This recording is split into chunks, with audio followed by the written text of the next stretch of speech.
नमस्कार दोस्तों, स्वागत है आपका हमारे YouTube चैनल पर।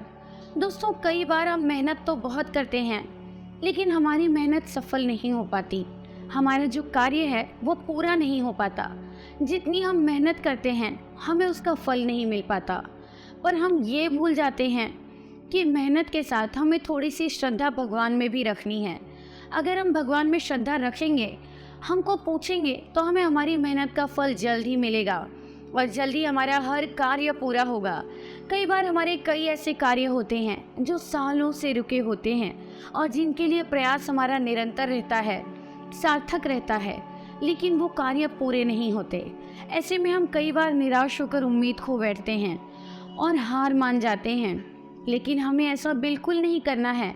हम एक भगवान की आराधना करनी है, भगवान शिव, जो भोले हैं, जिनकी अगर हम थोड़ी सी आराधना करते हैं तो वो प्रसन्न होकर हमारा हर कार्य पूरा कर देते हैं।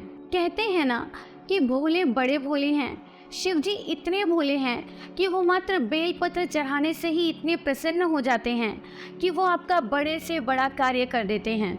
बस आपके मन में जो श्रद्धा भाग है वो पूर्ण रूप से होना चाहिए। आपका भाव बदल सकता है तो भगवान शिव कभी भी आपको निराश नहीं, कभी भी शिव के दरबार में आप खाली हाथ नहीं लौटेंगे, क्योंकि वो देवी शक्ति हैं। शिव वो भगवान हैं जो कभी भी अपने भक्तों को निराश नहीं करते। भगवान शिव अपने भक्तों से कभी कुछ ज़्यादा मांगते भी नहीं हैं, बस थोड़ी सी श्रद्धा, और उस श्रद्धा और भाव से आप शिव को पूजें तो देखिए कैसे शिव आपकी हर मनोकामना को पूरी करते हैं। आपके रुके हुए कार्य जो सालों से रुके हैं वो चंद मिनटों में सब पूरा कर देंगे। आज मैं आपके लिए एक ऐसी विधि लेकर आई हूँ जो आप अपनाते हैं तो आपका कार्य 100% हो ही जाएगा। ना होने की कोई संभावना नहीं है अगर आप सही तरीके से करते हैं। और करना कुछ नहीं है, बस आपको श्रद्धा भाव से शिव को पूजना है। कैसे? आइए मैं आपको बताती हूँ। यह तो सभी जानते हैं कि सोमवार का दिन शिव का प्रिय है, तो सोमवार के दिन स्नान करके सच्चे मन से, सच्चे भाव से आपको शिव मंदिर जाना है।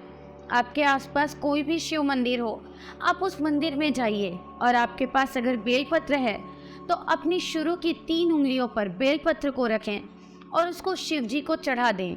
अगर आपके पास बेलपत्र नहीं है तो चंदन, अश्वगंधा इत्यादि को अपनी 3 उंगलियों पर लगाएं और शिव जी के ऊपर चढ़ा दें और इस मंत्र का सही तरीके से उच्चारण करें और बचे हुए को अपने आप माथे पर लगा लेना है। फिर देखिए कि आपका कार्य कैसे पूरा नहीं होता। कोई भी बाधा आपके कार्य में बाधा नहीं डाल सकेगी। ऐसा करके कुछ ही पलों में, कुछ ही क्षणों में आपका कार्य पूरा हो जाएगा। आपको किसी और की आवश्यकता नहीं होगी और कार्य को रोकने के लिए आपको कहीं और जाना नहीं पड़ेगा। ये इतने भोले हैं कि बस इतने से ही मान जाएंगे और आपका हर कार्य सही तरीके से कर देंगे। वो कहते हैं ना, हम भक्ति तो करते हैं लेकिन हमें भक्ति का फल नहीं मिलता। तो दोस्तों, भक्ति भी सही तरीके से करना बहुत ज़रूरी है।